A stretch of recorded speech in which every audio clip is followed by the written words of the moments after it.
Right. You're welcome back. This is Newsfile. It's your most authoritative news analysis platform. And here on Newsfile, we put Ghana first. We're joined by Samuel Dubik Mahama, Managing Director of the Electricity Company of Ghana. A while ago, I was telling him how he's been harassing all of us to make sure that we don't owe any bills. Good morning. Thank you for joining us. Good morning. Right. Thank you for having me. So he joins Alex Mould, and we will also be joined by Bright Simmons, Honorary Vice President of Imani Africa. Ejapa Mesa takes leave of us briefly, but will join us again. I've seen your messages on the first issue, but let's relax them for a while. We'll return to them.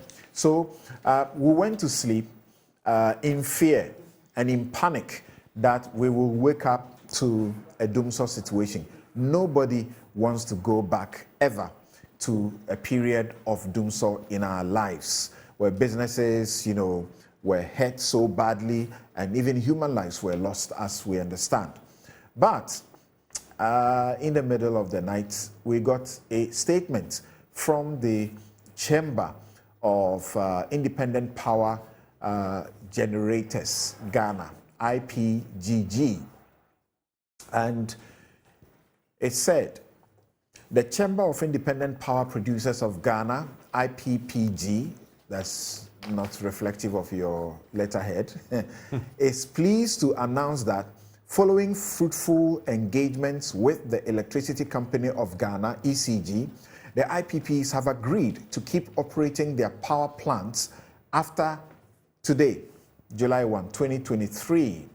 As part of the understanding reached, all the IPPs have received an offer of payments from ECG to enable them operate in the interim, thereby providing the government of Ghana and ECG the needed grace period. Note those words and phrases. It says in the interim, and then this is to offer them grace period to address the outstanding arrears in the energy sector and to meet their contractual obligation. The IPPs are optimistic that this agreement reached would help yield the desired outcome of providing a permanent solution to the energy sector debt, failing which, underlined, the IPPs will be left with no option, no other choice than to revert to their earlier decision to shut down without any further notice, that the next time,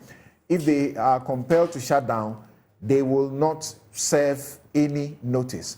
And they were thanking the chairman and ranking member of the Parliamentary Select Committee on Mines and Energy and the members of the committee for their timely intervention to ensure the fruitful engagements that were arrived at. Okay. They end by saying that the IPPs will individually remain actively engaged with the government of Ghana and ECG in order to address the outstanding financial issues. Right. So you are a savior, ECG. You are already going around because you don't have money. People have used your power. They are not paying. You have been going around shutting their power down and so on, and threatening prosecution for all the thieves in this town who have been stealing electricity. So how do you, promise to settle a debt of $1.73 billion? So, where do I start? First of all, good morning once again. Good morning. I'd like to say a big thank you to the IPPs for the entire conversation. This conversation has been running for some time now, and some people might have thought that we were not doing anything, but in such situations, you horse trade. And the person who's giving you the deadline will drag it all the way to the deadline to see if he can get you to bend the knee. But I'm glad in the end we could work out something. ECG is seeing some level of growth now.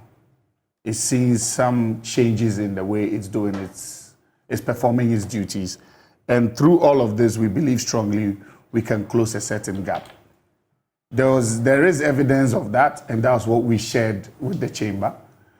Through that, I don't want to go further because of some disclosure issues. We shared certain numbers with them for certain periods moving forward. So in effect, we've ring-fenced up to June debt. And we are trying to, as part of the World Bank conversation was, we would have to stay current moving forward. So we've ring-fenced that up to June. And then now we are going to make sure that from July going forward, we stay current based on some form of a negotiation that we had with them concerning how power is going to be dispatched and how the energy and capacity conversations have gone. So we have a very good working formula. Be that as may, let me clear this point. ECG is a unique company. It's unique because it cuts across 3 sections. At some point, the company is a social company. At some point, it's an operational issue. At some point, it's financial.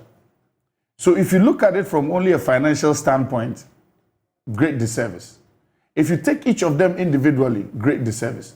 But the moment you're able to find a nice balance between the 3, where everybody understands their role, guess what? It will not even be about the money. Okay. Because now I can say they've understood me to some extent, so maybe I can brag.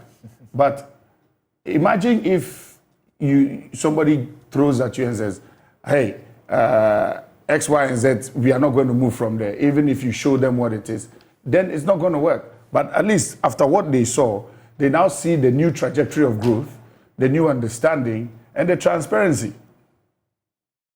So that's the buy-in for us to be able to move forward now. So the statement that they have issued reflects the agreements that you have reached with them? Yes, it does.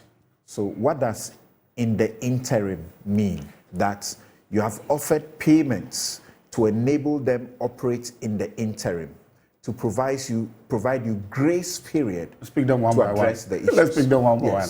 So how long is interim? Interim could become permanent because what we've agreed on for the framework moving forward means that I'm going to stay current.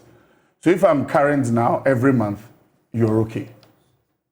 You understand? Now, they use interim in two forms. The other one is because they are waiting to hear how the legacy debt issue is going to be addressed and what the formula or the style will be for us to talk and move forward. But in truth, nobody wants to keep spending not knowing where the money is coming from. That's why we agreed on the way forward now. And the way forward is comfortable for all of them. So we are in good shape. Right. So they had demanded that if you don't put down 30% of the 1.7 billion, they were going to shut down. What have you given them? Would you be surprised if I said we've not given them anything? Okay, they say there's an offer of payments. So the truth of the matter is this, and again, it's about conversations. When there's uncertainty, there's panic. So until you're able to let the person calm down, give them the level of certainty they need to operate, they will always be panicking. So we've agreed on numbers across board for everybody, and everybody knows what they have to do and get back to us by the middle of the week. And when they do that, whatever needs to be credited to them will be credited to them immediately. If the impression was that they could not operate beyond today, if they hadn't received the money, what is the assurance of how long they can operate because you are going to pay them some money? So you see, when you look at every generation mix, or you look at, let's say, for example, at 3 p.m. every day, I'm told the amount of power we need by the next day and what our peak period will be. Now, there's a merit dispatch order based on every plant. Now, how do you dispatch the plants? It's supposed to be like it's a variable mix. Cheapest one comes in, and then also what? The most efficient one also comes in. So you have to find a blend. So without them, what would then happen would be, you have to fall back on what you already have, like your hydros, see how much they can give you, and then I'm just talking about the contingency plan, and then see how much shortfall you would have in thermal to add. But that to the side, we had always known that, look, it was uncertainty that was bringing this whole conversation. And how to clarify that uncertainty was the key conversation which we had to have. And we knew that after having that conversation, we will all be fine to move forward. Right. So what's the road to the permanent solution without which they say they'll revert?